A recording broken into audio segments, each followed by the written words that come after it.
10-35 കൊല്ലം എൻ്റെ കാലുവേദന തുടങ്ങിയിട്ട്.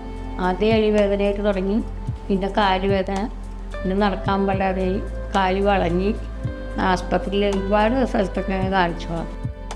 ലാസ്റ്റ് ഇവിടെ വന്ന് ഈ ഡോക്ടറിൻ്റെ അടുത്ത് വന്ന് കാണിച്ച് ഇപ്പം എനിക്ക് നടക്കാം എഴുന്നേറ്റ്. ഞാൻ ബേബി ജോസഫിൻ്റെ മോളാണ്. 10-15 വർഷമായിട്ട് എൻ്റെ അമ്മച്ചിക്ക് കാലുവേദന തുസകമായിട്ട് ഉണ്ടായിരുന്നു. പല ഡോക്ടർമാരെ കാണിച്ചു, ആയുർവേദം ചെയ്തു, എന്നിട്ടൊന്നും കുറവുണ്ടായിരുന്നില്ല. ലാസ്റ്റ് കാല് വളഞ്ഞു, നന്നായിട്ട് വളഞ്ഞു. അത് കഴിഞ്ഞ് ഞങ്ങൾ ഡോക്ടർ നിജിത്തിൻ്റെ അടുത്ത് വന്നു. ഡോക്ടർ പറഞ്ഞ പോലെ തന്നെ ഓപ്പറേഷൻ ചെയ്തു. ഇപ്പം 3 ദിവസം കൊണ്ട് ആൾ വോക്കറിൽ പിടിച്ച് നടക്കാൻ തുടങ്ങി.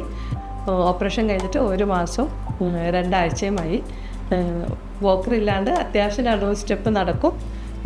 നിവർന്ന് തന്നെ നടക്കുന്നുണ്ട്. കാലിൻ്റെ വളമെല്ലാം മാറി. ഞങ്ങൾ പൂർണ്ണ ഹാപ്പിയാണ്.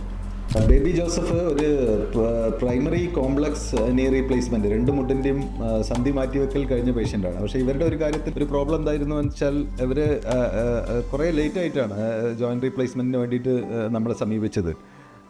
ആക്ച്വലി ഒരു പർട്ടിക്കുലർ സ്റ്റേജ് കഴിഞ്ഞ് കഴിഞ്ഞാൽ ഓസ്റ്റിയോ ആർത്രൈറ്റിസ് അല്ലെങ്കിൽ സന്ധി തേയ്മാനം വന്നു കഴിഞ്ഞാൽ സർജറി അല്ലാതെ ഒരു ശാശ്വത പരിഹാരം അതിനില്ല. അപ്പോൾ അത് നിങ്ങളുടെ ക്വാളിറ്റി ഓഫ് ലൈഫ് അഫക്റ്റ് ചെയ്യുകയാണ്, അല്ലെങ്കിൽ നിങ്ങളെ ഡെയിലി ആക്ടിവിറ്റീസിനൊക്കെ അഫക്റ്റ് ചെയ്യുകയാണെങ്കിൽ ഡെഫിനറ്റ്ലി ഒരു സർജറി ഇൻഡിക്കേറ്റഡ് സിറ്റുവേഷനാണ്.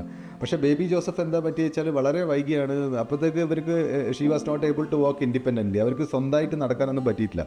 അപ്പോൾ ഒരു വോക്കറിൻ്റെ അസിസ്റ്റൻസിലൊക്കെ ആയിരുന്നു അവർ നടന്നത്.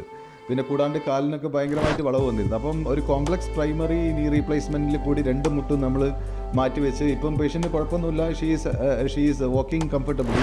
പക്ഷേ അതിലൊരു കാര്യം മനസ്സിലാക്കേണ്ട എന്താ വെച്ചാൽ എപ്പോഴും ഈ ഒരു സന്ധി മാറ്റിവെക്കൽ ശസ്ത്രക്രിയ ആവശ്യം വരുന്ന ഒരു സ്റ്റേജ് എത്തുമ്പോൾ തന്നെ അതിനെ പറ്റി ആലോചിക്കുന്നതും ആ ഒരു സർജറിക്ക് വിധേയമാകുന്നതും നല്ലതാണ്.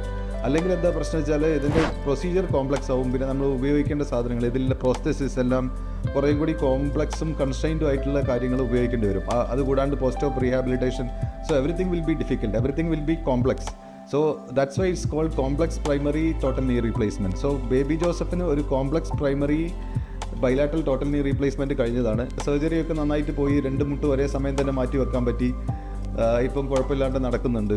പക്ഷേ കഴിയുന്നതും ഈ ഒരു ഇൻഡിക്കേറ്റഡ് ആയിട്ടുള്ള സമയത്ത് തന്നെ നമ്മൾ ആ സർജറി ചെയ്യുന്നതാണ് എപ്പോഴും നല്ലത്.